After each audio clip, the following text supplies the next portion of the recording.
is Tzvi Lebetkin, the Rabbi from another planet. Please like, share, and subscribe, and ring that little bell. Ring the little bell so you're notified when new videos drop. And it's this collection of articles, these two articles, come from a live stream I did last night. It's very hard to remember when I did my live streams because I'm live streaming every night. Please come and join us, right? We talk crap and we take the piss. That's basically it. Talk crap, take the piss, mainly about Doctor Who or Star Trek or Star Wars or whatever it is that's going on in my head at the time, which is there's a lot of crap, right? There's a lot of crap in there. Most of it, I would like to say somewhat entertaining, right? Somewhat entertaining. For that reason, I would like you to hit the subscribe button. Could you do that? That would be fantastic, double dozy. That really would be absolutely fantastic. Thank you very much for doing that. Now, what I would really like you to do is to pay for a small group of porn stars to come and pleasure me for about 48 hours, okay? That's what I would really like you to do. A variety is fine. I don't need one look. I do actually kind of need one look. Come and join me on my live stream, and you'll find out. Listen, it's not hard to work out, really. I think about once every 6 or 7 seconds, I think about either Millie Gibson or Nicola Bryant, right? I mean, a 19-year-old Nicola Bryant, obviously. I'll go for a 70-year-old Nicola Bryant. I'm really not that fussy, okay? So now if you're hiring a small group of porn stars to pleasure me for 48 hours, you got the basic template, okay? Go for that, okay? I'm sure you'll be able to find a few. I'm not really up on my porn star rankings, okay? So that's what I knew was, I can't remember the bloody name now. Jenna Jameson, right? That's the last one. Ron Jeremy, Gemma. Did they ever do porn together? I don't know. If you don't, okay. Or if you have a friend that knows, tell me in the chat, right? Tell me in the comments. I'm intrigued. Anyway, I digress. This is about Doctor Who. I don't know how I got there.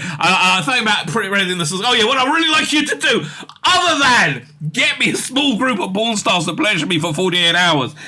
Other than that, could you head over to Rumble? And since it's not as good, right, I have to tell you, I would rather have the porn stars. But as a close substitute, could you head over to Rumble and subscribe to me there? That does so much freaking better for me than YouTube. Thank you very much. But please comment, like, share, subscribe. That's always good. I'm also on Twitter, right? Share my stuff. I got all my video contents on Twitter now because I got that Twitter blue, and I love the people are losing their check marks in a couple of weeks. I can't wait. I can't wait to see them all freak out. I'm like,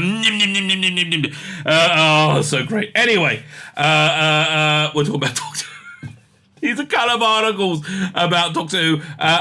One more stupid. No, the first is definitely more stupid, right? The first is, I don't know. In the comments, let me know what you think is more stupid, the first one or the second one, right? Let me know which one you think. That's the only thing that really connects them, the sheer stupidity between them. Fine. So like, share, subscribe, comment, small group of porn stars, Rumble, and also look in the video notes, right? Look at the video notes wherever you may be, and sign up my Substack. That's my email newsletter. That I will make your life so much better in so many freaking ways. It's free, baby. It's free. Sign up for that as well. But mainly Rumble. That on Twitter. Either two. That'll be good. YouTube's on its way out, baby. I can't wait. You're probably watching this on YouTube, but YouTube's on its way out. Mwah. Anyway, like, share, subscribe, comment, Rumble. I think we covered everything. I think we covered it. Much like if you got me a small group of porn stars. Couple of days. With that said, let me hand over to me from last night. Bleeding stupid. Bleeding cool. Bleeding stupid. That's what I say. Doink.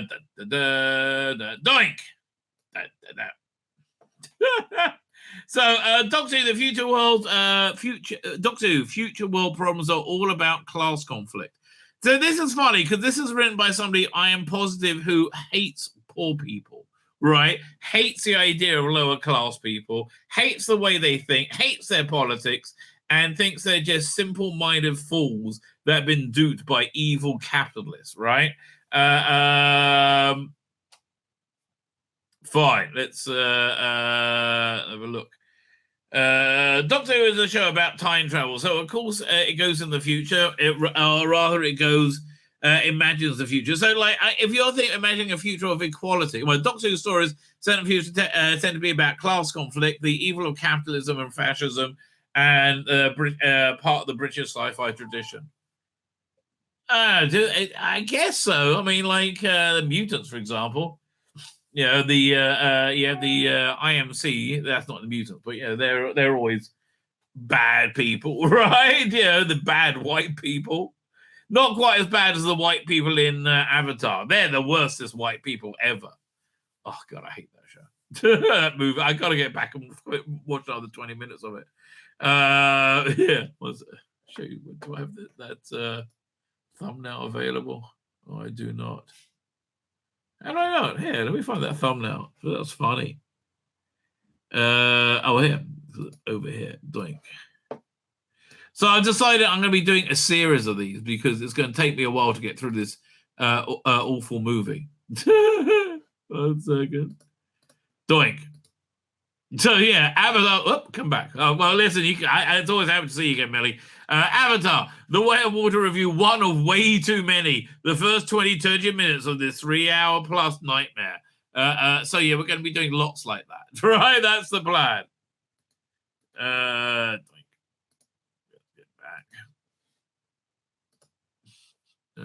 Doink.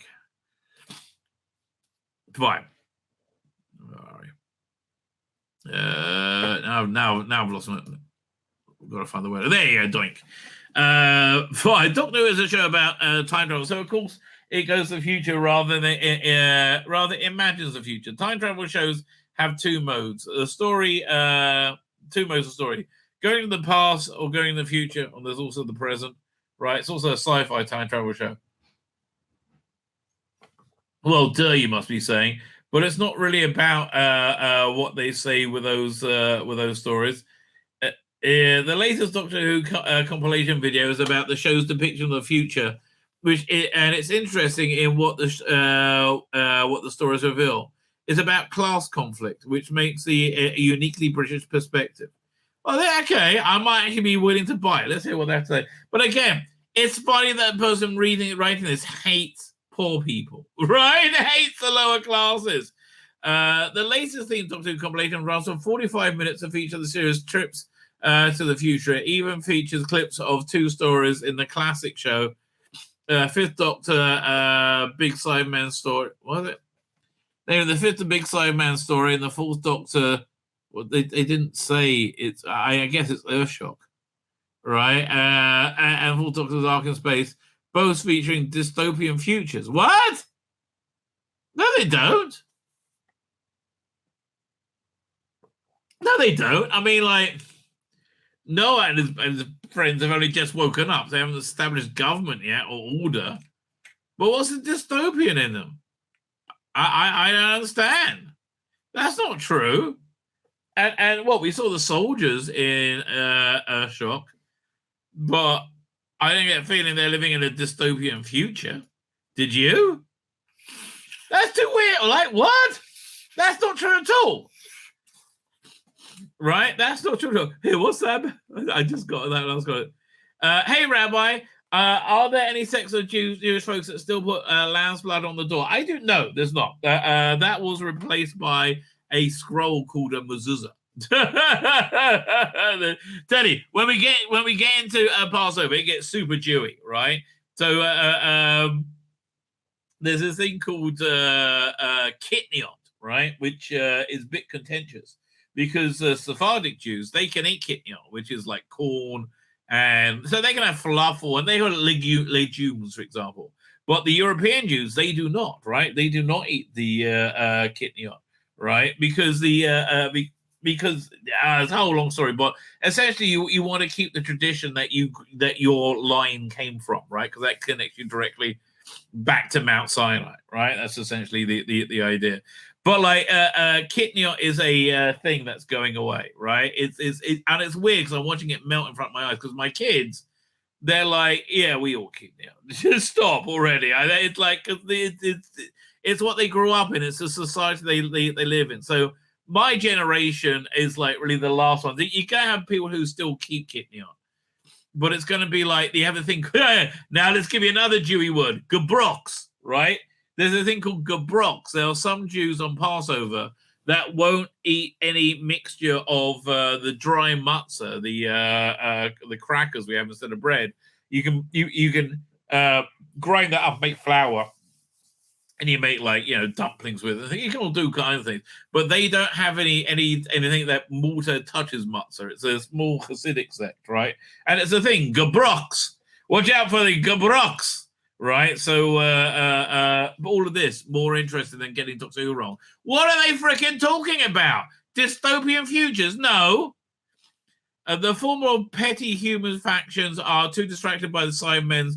That's not dystopian. It seems to me they're just saying political, rivalries until it's too late. And the former, featuring the far future where the remnants of humanity are put into a cryogenic stasis pod until it finds a new planet for them to live. No! No! No! No! No, they were around Earth, right? They're waiting for Earth to recover and repopulate Earth. Not waiting when you. That's just annoying, okay? I mean, how little do you know? So, okay, so you really know nothing about Doctor Who.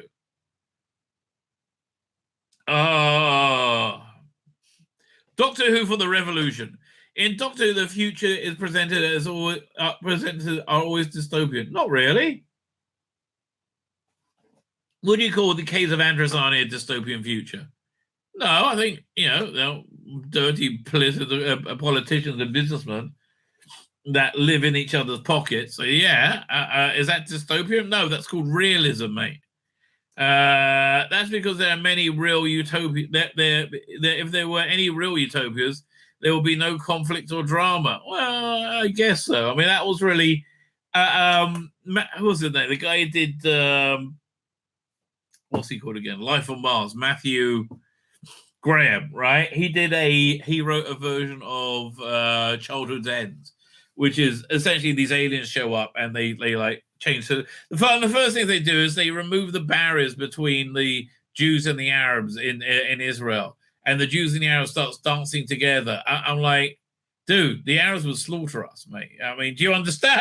Like, the Arabs would have if we didn't have guns to stop them doing that, but yes, they would do that, right? They hate us and want us to die. I want to be clear about that.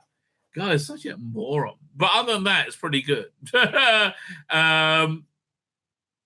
But yeah, there is a bit where 50 years later, the world is like really groovy before it like essentially ends.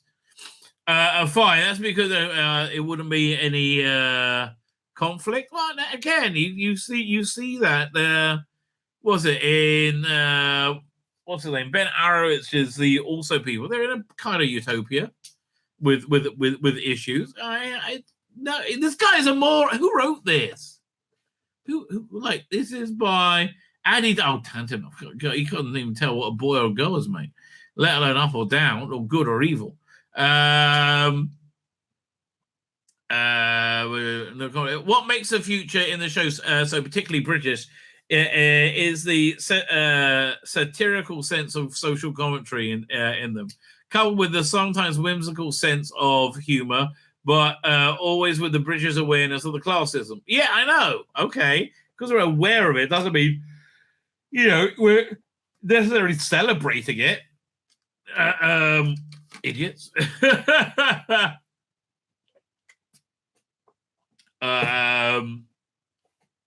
We're up to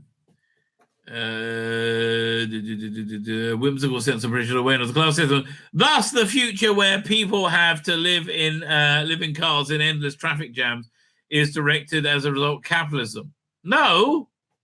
What? No. Directed as a result of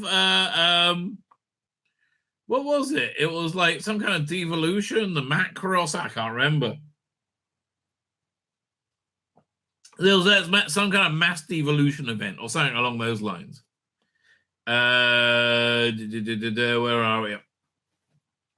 Tourists in the far future pay to watch the final moments of Earth as consumed by the sun. A future clinic that... Okay, I don't understand. A future clinic that provides cures for all diseases that gets them from bodies of genetically engineered perpetual disease victims as an indictment Big Pharma. Ross Lee Davis knows what he's talking about. The show's most muddled moment, the doctor defends an AI controlling a future stand-in for Amazon. Right, yes! Against a working-class terrorist trying to smash the system despite the AI murdering an innocent woman to try and warn him off. Yeah, look. That's Chris Chibnall, mate, okay? He doesn't know what he's doing, okay? You can't blame him for that. I mean, you can, but, like, you can't be surprised about that, right? The Ood are a species enslaved by greedy humans that get their just desserts. Again, this is just Ross Lee Davis. Living close. Okay, fine. Let's go and look at the future stories, okay? Fuck you.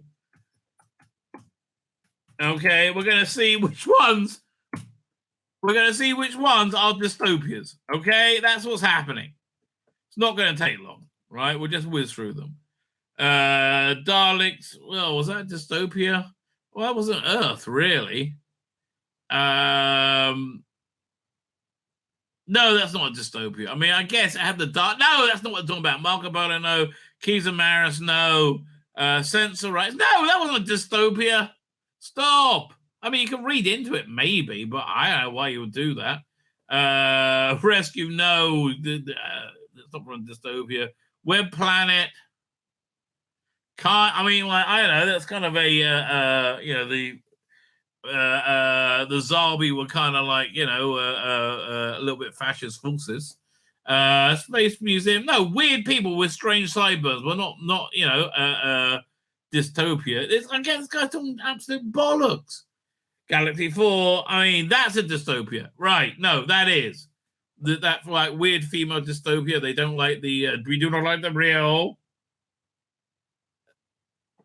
That's weird. Mission Unknown, not a dystopia. Dark Knight Batman, not a dystopia. The Ark, is that dystopia? No. I mean, at the end it is when the monos take over. But War Machine. Okay, no. Smugglers, 10th Planet, no dystopias. Okay, fine. We're through with Hartnell, and we don't have a dystopia. Okay. Power of the Daleks, kinda. That's kind of dystopia. Okay, 1. I give him 1. Underwater Menace, no. It's just too weird. Moonbase, no. Faceless Ones, no. Evil in that Cave, no. Tomb of Simon, no. I mean, the Logic Brethren, whatever, wouldn't mind making one, but there isn't one. Ice Warriors... I mean, like, kind of, because the world's dying. Is that dystopia? Fine, 2. Up to 2, right?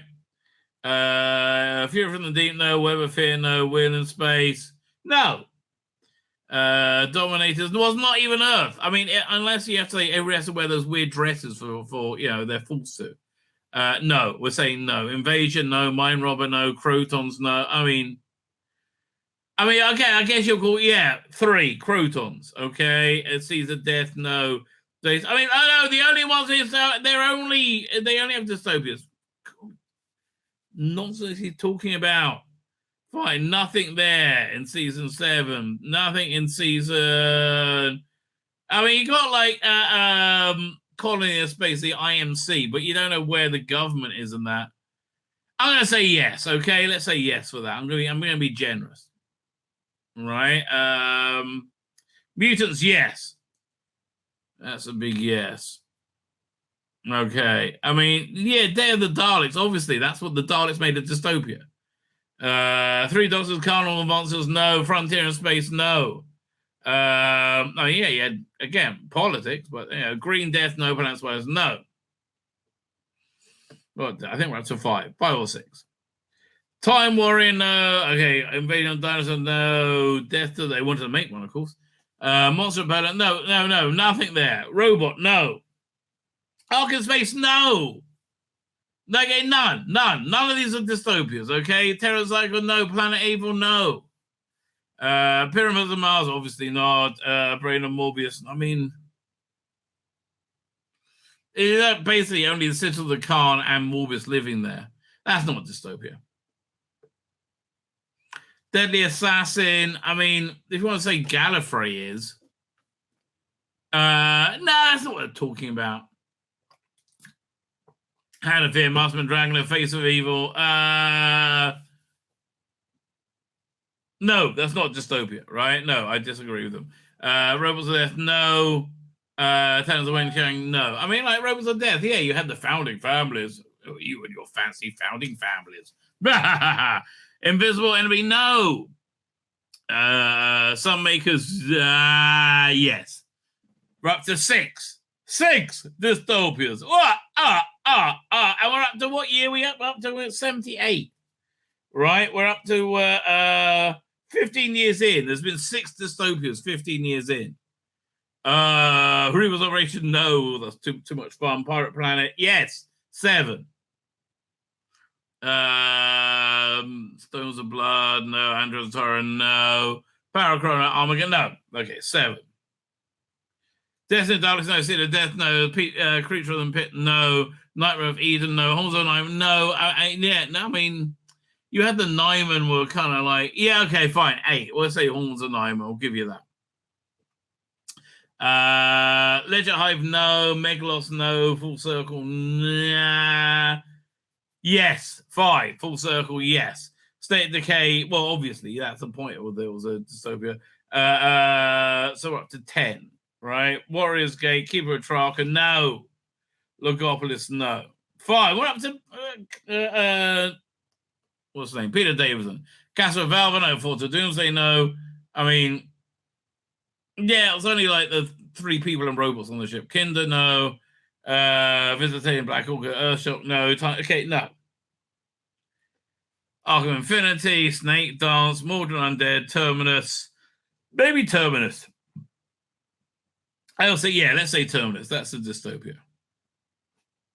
Warriors of the Deep. Well, that was a military base. We don't know how the rest of the people lived. I'm going to say no. Frontios.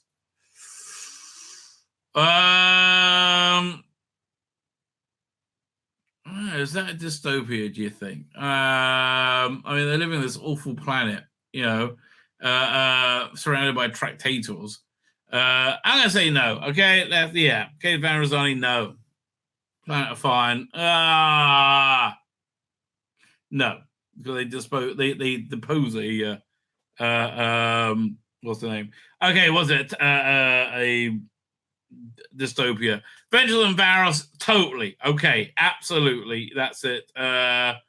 2 Doctors, Time Lash, no. I mean, I don't know how they ran what's the name? The Tranquil Repose. But Mysterious Planet, I guess so. Yeah, Mind Warp. Yeah, totally. Televervo's no. Ultimate Foe, no. Time and the Rani. I mean, yes, the Rani imposed a dystopia on them, but he came to free them. So I'm going to say no. Paradise Towers, yes. Not Dragonfire or Delta and the Bad One. So we're at the 15. We've got a fair number. Hamlet Patrol, yes. That's the point of the bloody story. Sort of Nemesis, no. Greatest Show in the Galaxy, no. That's not, that's just a group of people gone awry. Battlefield, Ghostlight, Curse of Fenric, Survival, none of those, right? None of those. There you go. So we're up to 16 for classic Doctor Who. I mean, it's probably more in, let's have a look in Modern Who. Where is it? Oh, yeah, Ninth Doctor. End of World, no. I mean, you had a servant class. Unquiet Dead, Dalek, Long Game. Not really, no. Boomtown, no. Okay, no. No, New Earth, I don't think so. I mean, yeah, no, I'm going to say that's not dystopia. You know, you have like the medical people that you're keeping, I guess, but I mean, that guy would probably say that Satan Pit and Impossible Planet Satan Pit is a dystopia. You're just wrong. Okay, you're just wrong. Okay, where are we up to? A space world enslaved by a future British Empire and the survival of the Empire. A future devastated by industrial pollution. Okay, that was shit. That wasn't Doctor Who. Decanonized, baby. Decanonized. In Doctor Who, class and capitalism are the evilest villains. That's just because that's all you can see, because you're a weirdo. Right? You're an absolute weirdo. Oh, fine. Let's go to this article, which I've been wanting to get to for a long time. We go to Doctor Who. I mean, as we're looking through stupidity. Oh, I really want to do that one. But we'll do this one tomorrow night, okay? We'll do the why the time cell resolution doesn't work. Because it's shit. That's why it doesn't work. Oh, see, this what happens when you wait too long to get to an article. There you go. I mean, really wanted to read this. Like how on earth are they putting this together? Right? Mark Donaldson, he's actually not, a moron about Doctor Who sometimes. But I am intrigued to hear what his idea is. And I'm going to, controversial opinion, I like the design of the Cyber Lords, right?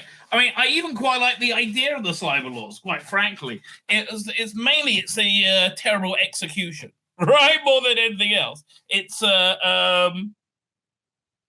yeah, that's essentially it. It's just a terrible story shoehorned in, where it's actually a pretty interesting idea. Right, Cybermen, the becoming Time Lords. I like the design of them. Everybody hates it. I like it. Okay, what do you want me to tell you?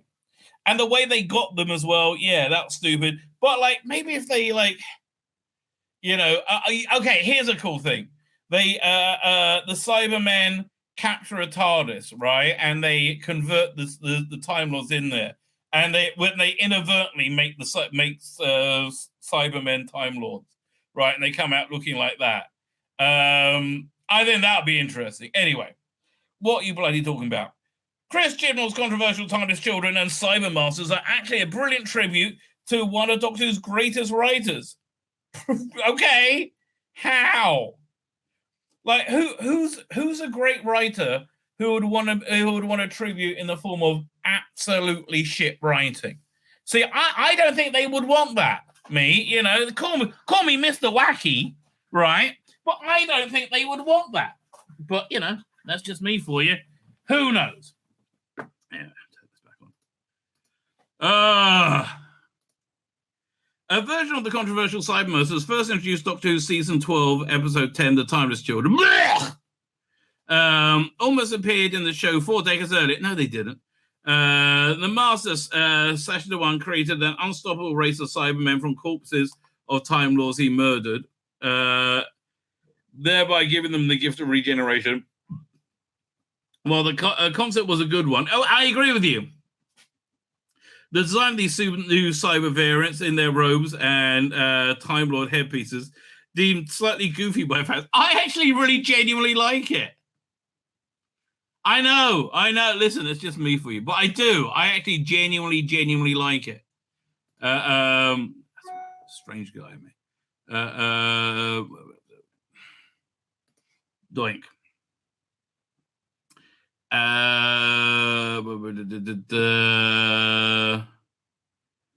Fine. Well, the concept was a good.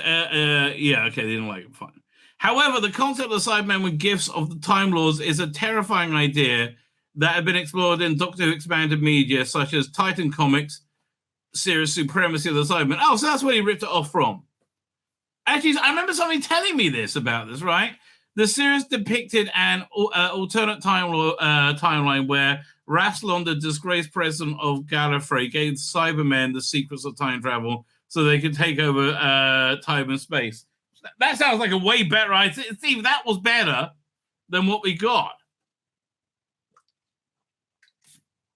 That series depicted an they gave Cybermen blah blah blah. Strangely, the main TV show never had properly explored the consequences of Gallifrey Cybermen until the timeless children. It is, again, that's an interesting idea. However, in 1982, Doctor Who very nearly put the plans if they introduced the Cybermen who could regenerate for the 20th anniversary in 1983. Really? Okay, tell me more. In 1982, plans were being made to celebrate the 20th anniversary. Okay, again, Mark Donaldson, he actually knows the stuff. Okay, I will give him that. Plans were made to celebrate the 20th anniversary of Doctor Who. The following year, producer John Nathan Nolan was keen to produce a feature-length special that would celebrate the milestone. Acclaimed writer and former script editor Robert Holmes was approached to write a tribute. Yes, they wanted him to do that, essentially. Yes. Yeah, I mean, like he did the first version. It didn't work out. I can't remember what's in it, but we're going to find out, I guess. Treatment of the Doctor anniversary included all 5 incarnations of the Doctor and their relative companions, the Master and the Cybermen. Holmes' plot involved a plan by the Cybermen to extract the Doctor's regenerative ability and build an unstoppable form of Cybermen. So, okay, I knew he must have ripped it off from somebody good, because the idea is quite a good one. Holmes had 2 possible routes for the story to take.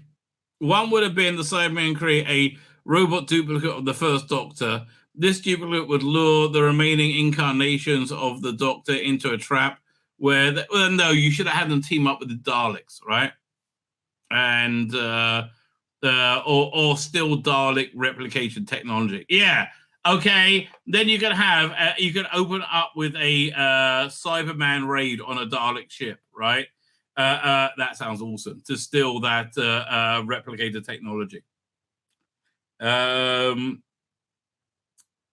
This duplicate would lure, or that they already had a duplicate of the first Doctor ready that they were going to deploy for their own ends.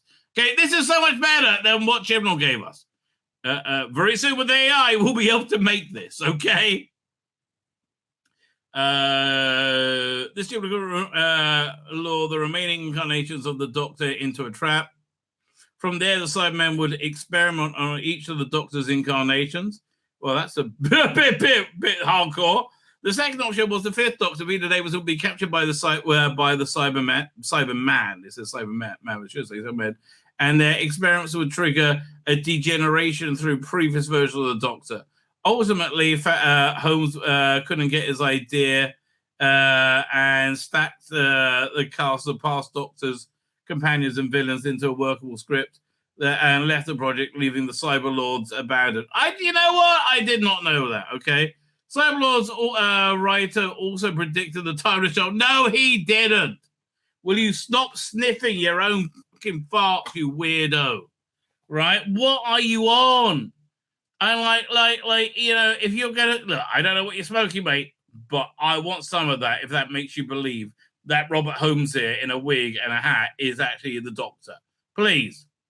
No. Okay, just best explanation I heard. These were fake incarnations generated by the Fourth Doctor to win the mind-bending tournament with Morbius. Fine, where are we up to? Robert Holmes was replaced in the 20th anniversary special, later called The Five Doctors, by Holmes' predecessor and script editor Terence Dix. The two men had regularly worked alongside each other throughout the 1970s, including Terence Dix's Frankenstein-inspired Brain of Morbius. Love that. Holmes substantially rewrote the serial, which included a climactic battle of wills between the Doctor and the Time Lord Morbius. During the battle, 8 faces intended to add mystery. Unseen passing agents flashed up on screen.